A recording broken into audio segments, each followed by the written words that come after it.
Hi! Welcome to my channel. நிஜமா சொல்லணும்னா, நான் ரொம்ப டிசிப்ளின் பெர்சன் கிடையாது. பெர்ஃபெக்ட்டாவும் இருந்ததில்ல. ஆனா, இன்னைக்கு நான் கொஞ்சம் பெட்டரா இருக்கேன்னா, அதுக்கு ரீசன் மோட்டிவேஷன் வீடியோஸ் இல்ல. டெய்லி பண்ற ஸ்மால் ஹேபிட்ஸ் தான். இந்த வீடியோல என்னோட லைஃப்ப சேஞ்ச் பண்ண ஒரு 10 சிம்பிள் ஹேபிட்ட பத்தி தான் பேசப் போறேன். நீங்களும் இந்த 10ல ஒண்ணு ஃபாலோ பண்ணினா கூட, உங்களோட லைஃப் வந்துட்டு கொஞ்சம் பெட்டரா ஃபீல் ஆகும். ஃபர்ஸ்ட் ஹேபிட் வந்துட்டு மார்னிங்கில் ஃபோனை அவாய்ட் பண்ணது தான். முன்னாடிலாம் என்ன பண்ணுவேன் தெரியுமா? காலையில் எழுந்த உடனேயே ஃபோனை எடுத்துருவேன். இன்ஸ்டாகிராம் போயிட்டு ரீல்ஸு, ஸ்டோரி யாராவது அப்டேட் பண்ணியிருக்காங்களான்ற மாதிரி செக் பண்ணுவேன். அதுக்கப்புறம் அப்படியே வாட்ஸ்அப் வருவேன். யாராவது மெசேஜ் பண்ணியிருக்காங்களா அப்படின்னு சொல்லிட்டு அவங்களுக்கு ரிப்ளை பண்ணிட்டு இருப்பேன். அதுக்கப்புறம் வாட்ஸ்அப் ஸ்டேட்டஸ் பார்ப்பேன். இந்த மாதிரி பார்க்கறதுனால என்னோட மைண்ட் வந்து அப்படியே டயர்ட் ஆகிடுது. இப்போ என்ன பண்ணுறேன் அப்படின்னா, ஃபஸ்ட்டு 30 மினிட்ஸ் வந்துட்டு என்னோட டேவோட கோல் என்னன்னு சொல்லிட்டு பிளான் பண்ணுறேன். அந்த 30 மினிட்ஸில் எனக்காக நான் வந்து என்னோட ப்ரொடக்டிவிட்டிக்காக வந்து ஸ்பெண்ட் பண்ணுறேன். இது ரொம்ப சிம்பிளான ஹேபிட் மாதிரி தான் உங்களுக்கு தெரியும். ஆனால் மைண்ட் கிளாரிட்டி வந்துட்டு ரொம்ப எனக்கு சேஞ்ச் ஆச்சு. செகண்ட் ஹேபிட், எல்லாத்துக்குமே ரிப்ளை வேணுங்கிற நினப்பை விட்டது தான். ஒரு டைமில் யார் எது சொன்னாலும் ரிப்ளை பண்ணணும்னு நினப்பேன். டிஃபெண்ட் பண்ணணும், ப்ரூவ் பண்ணணும். ஆனால் இப்போ என்ன எனக்கு புரிஞ்சுச்சு அப்படின்னா, சைலன்ஸ்க்கும் ஒரு பவர்ஃபுல் ரிப்ளை இருக்குது அப்படின்னு சொல்லிட்டு. எல்லாத்துக்குமே எக்ஸ்ப்ளனேஷன் கொடுக்க தேவையில்ல. அந்த ஹேபிட் விட்டதுனால ஸ்ட்ரெஸ் வந்து 50% வந்து கம்மியாச்சு. தேர்ட் ஹேபிட் என்ன தெரியுமா?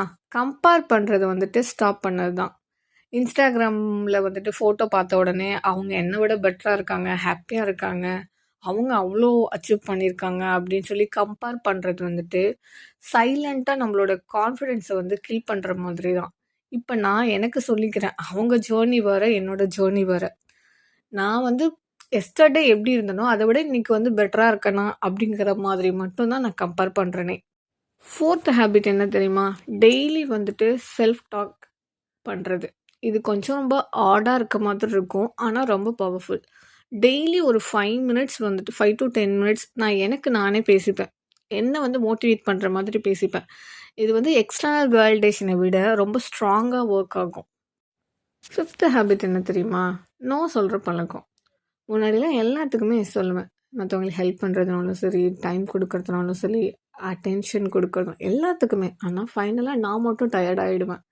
இப்போ புரிஞ்சது எனக்கு என்ன அப்படின்னா, எல்லாருக்குமே எஸ் சொல்கிறது வந்து கைண்ட்னஸ் இல்லை. சில நேரம் நோ சொல்கிறதுமே செல்ஃப் ரெஸ்பெக்ட் தான். சிக்ஸ்த் ஹேபிட் என்ன தெரியுமா? கன்சிஸ்டன்சி. மோட்டிவேஷன் இருந்தால் நம்ம ஒர்க் பண்ணுவோம், இல்லைன்னா அப்படியே ஸ்டாப் பண்ணிடுவோம். இதுதான் நம்மளோட ப்ராப்ளம். இப்போ நான் ஃபாலோ பண்ணுறது என்னென்னா ரொம்ப சிம்பிள். மோட்டிவேஷன் இருந்தாலும் இல்லைனாலும் டெய்லி அந்த பண்ணுற விஷயத்த வந்து பண்ணிவிடுவேன். ஸோ கன்சிஸ்டன்சியாக ஒர்க் பண்ணணுன்ற மாதிரி பண்ணிகிட்ருக்கேன். செவன்த் ஹேபிட் என்ன தெரியுமா? நெகட்டிவ் பீப்புள்கிட்ட இருந்து டிஸ்டன்ஸ் மெயின்டைன் பண்ணுறது. எல்லாருமே நான் பேடுன்னு சொல்லலை, ஆனால் எல்லாருமே நமக்கு சூட் ஆக மாட்டாங்க. ஆல்வேஸ் கம்ப்ளைண்ட் பண்ணுற பீப்புள், ஆல்வேஸ் டிஸ்கரேஜ் பண்ணுற பீப்புள். இப்போ நான் வந்து போய் அவங்கள்ட்ட ஃபைட் பண்ணலை, நான் இப்படி இல்லை அப்படின்ற மாதிரி டிஸ்டன்ஸ் மெயின்டைன் பண்ணிக்கிறேன். அதனால வந்துட்டு எனக்கு மென்டல் பீஸுமே நல்லா இருக்குது. எயித்து ஹேபிட் என்ன தெரியுமா? ஃபெயிலியரை வந்துட்டு பர்சனலாக எடுக்காமல் இருக்கிறது. ஒரு ஃபெயிலியர் வந்த உடனே நான் யூஸ்லெஸ்ன்ற மாதிரி நமக்கு நினைப்பு வரும். ஆனால் இப்போ நான் வந்து ஒன்று கற்றுக்கிட்டேன். தோத்தது நான் இல்லை, என்னோட அப்ரோச், என்னோட மெத்தட் மட்டும்தான். ஃபெயிலியர் ஒரு லெசன் மட்டும்தான், ஐடென்டிட்டி இல்லை அப்படின்ற மாதிரி. நைன்த் ஹேபிட் என்ன தெரியுமா? கிராட்டிடியூட். இருக்கிறத பார்க்க ஆரம்பிச்சதுலேருந்து, இப்போ நம்மளோட ஃபேமிலியாக இருக்கட்டும், நம்மளோட ஹெல்த்தாக இருக்கட்டும், அவங்க கூட டைம் ஸ்பெண்ட் பண்ணுறது, நம்ம ஹெல்த்தை வந்து பார்த்துக்கிறது, அந்த மாதிரி. 10th ஹேபிட் தான் ரொம்ப முக்கியமான ஹேபிட். எனக்கு நான் வந்து ப்ரையாரிட்டி கொடுக்கறது. நம்மள முன்னாடிலாம் என்ன பண்ணுவோம்? மற்றவங்களுக்கு ப்ரையாரிட்டி கொடுப்போம். அவங்க நல்லா இருக்கணும், அவங்களுக்காக டைம் ஸ்பெண்ட் பண்ணணும் அப்படின்னு சொல்லிட்டு நம்மள வந்து நம்ம வந்து ப்ரையாரிட்டியே பண்ண மாட்டோம். ஸோ இது வந்து செல்ஃபிஷ் கிடையாது, செல்ஃப் ரெஸ்பெக்ட் தான். இதுதான் என்னோட லைஃப்பை வந்து சேஞ்ச் பண்ண அந்த 10 ஹேபிட். இந்த 10 ஹேபிட்டில் நீங்கள் எல்லாத்தையும் ஃபாலோ பண்ண வேணாம். ஒரு ஹேபிட்டை மட்டும் பிக் பண்ணுங்கள். இந்த வீக் வந்து ஃபாலோ பண்ணுங்கள். லைஃப் வந்து எப்போவுமே சடனாக சேஞ்ச் ஆகுது, ஆனால் ஸ்லோவாக ஷியோராக சேஞ்ச் ஆகும். நீங்கள் ட்ரை பண்ணி பாருங்கள். நீங்கள் எந்த ஹேபிட்டை வந்து ஃபாலோ பண்ணுவீங்கன்னு சொல்லிட்டு கமெண்ட்ல சொல்லுங்கள். இந்த மாதிரி வீடியோஸ்க்கு கீப் இன் டச். தேங்க்யூ.